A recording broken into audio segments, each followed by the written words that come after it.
Okay, so today I'd like to talk about something that happens to me. I think it may happen to other people because I know I've found some information on it when searching online, and that is the idea of skin irritation.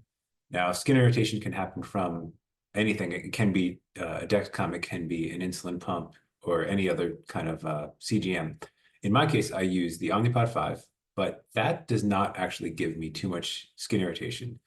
But I do use the Dexcom G6, and that's been giving me quite a bit of skin irritation this summer. Now, I'm a very sweaty person, I'm active, and so I have to put on all sorts of barriers and over patches just to keep the sensor on. And so those might be impacting why I'm getting my skin torn up. But I wanted to talk about what I've been experiencing, what I've been doing, and then some of the things that I'm going to try as a next step. Because unfortunately, it's been bad enough that I've had to take the sensors off early.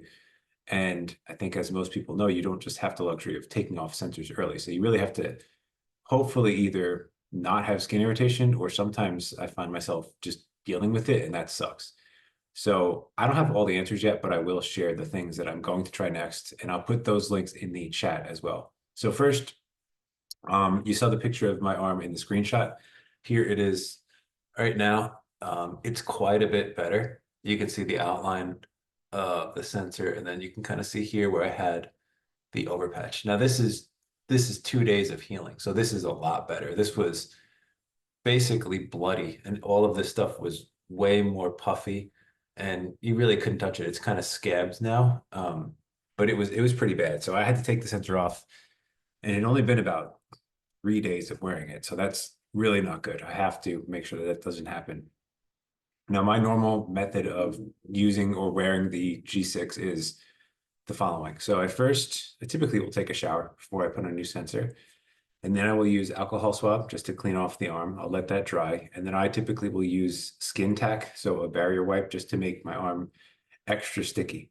I'll put that on my arm, and then I will insert the sensor.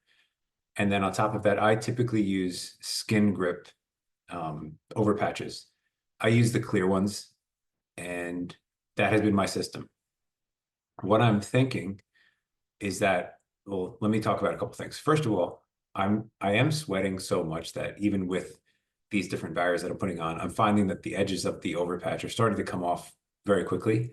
And I don't have a great method of solving for that, because I can't just pull the sensor off or pull the overpatch off, because that would actually pull the sensor off with it.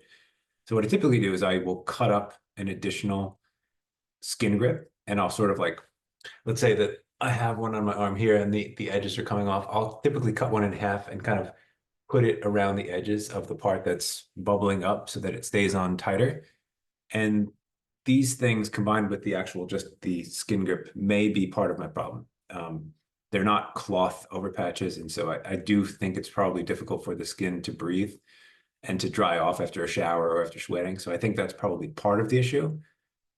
It also could be an allergic reaction, where I know other people have said it's an allergic reaction. So I don't know. So that's kind of where I'm at. And like I said, I was wearing it for a short enough time that it was painful, that I so painful that I had to take it off. And it's way better now, but it was pretty bad. So anyway, I can't keep doing this because this is the second time this has happened. And so I am researching different methods and things to try moving forward. So let me share those with all of you in case you are experiencing any of this stuff as well. Additionally, if you have things that work, please put that in the comments, because I would love to know. I'm sure other people would love to know, because it's just not, first of all, the pain and the discomfort, it's annoying, but the biggest part of it is that I can't take it off. I have to wear it because I only have a certain amount from insurance. So I really want to avoid this for the next few. So I did some research online, and let me share some of the things that I found. Okay, number one is the Juicebox podcast, which I've spoken about before. There is a specific episode that was recommended to me about barriers. Now, I haven't listened to this yet, but everything else that they've provided has been really good, and there's been a lot of details and helpful brainstorming from people that actually live with type 1 and have experienced these things. So I'm going to listen to this myself, and I will recommend this to all of you. So I'll put the link directly to this episode in the meeting, or the video notes. And this is also, if you were to go to this podcast, the Juicebox podcast, in Apple Podcasts or Google Play, you can just scroll down till you get to this episode. So that's number one.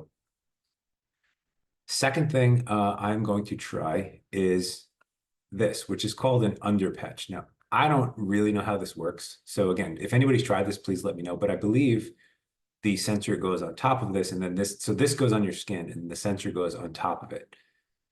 If that is true, it sounds great because then there wouldn't maybe be a direct skin to Dexcom connection, and maybe that would be the kind of barrier that my skin needs to perform better and to not get ripped up.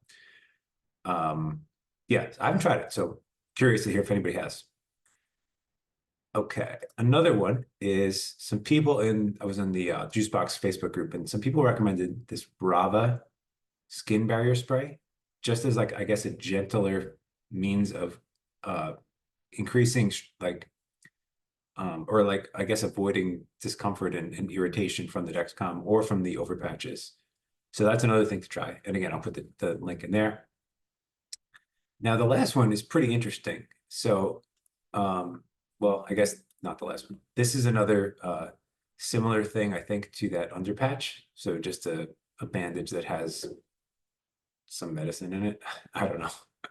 Okay, but this is one I really want to talk about. And so this is Flonase. So this is an allergy medicine, which I think is a very unique and out of the box potential solution that I had not thought of, and I can't wait to try it. I put on a new sensor yesterday. I'm really annoyed that I didn't try this first, but I'm going to try this next time. So the idea is, I think the steps would be, and double check this stuff just to make sure I'm not wrong, but you would do your alcohol wipe to clean off the arm or wherever you're going to put the sensor. And then you would spray on Flonase to that same area, and you would then let that dry. And then from there, you could then do your skin tack or any other barrier method that you chose. But then you would put the sensor on top of it. So I guess the thinking is that if these reactions that I'm having, that other people are having, is allergic in nature, that this could be a helpful barrier to prevent that. So I can't wait to try this. And again, I would love to hear if anybody else has tried this. Now, the only other thing that I'm going to try is, instead of the clear bandage that I use right now, the skin tack, they do make cloth bandages that I suppose could be more breathable. The issue that I suspect that I will have if I do that is that those in the past, they have not stayed on very well for me. Again, when I'm really sweaty, those tend to just come off really quickly. So I'm not hopeful about those, but that's another idea. I know that it's important to like dry the area of the sensor, like pat it dry with a towel and stuff after you shower. Maybe try to get out of really sweaty clothing if you can, in a reasonable amount of time, but I know that's not practical or something that most people can do or control all the time. So anyway, not a ton of solutions yet for me, but I have, a problem that a lot of other people have. It is something that I'm going to continue to research on. And again, hopefully these resources help me and they help you as well. And if anybody has ideas in the that watches this, please let us know. And I'm sure we'll all appreciate it. Thanks.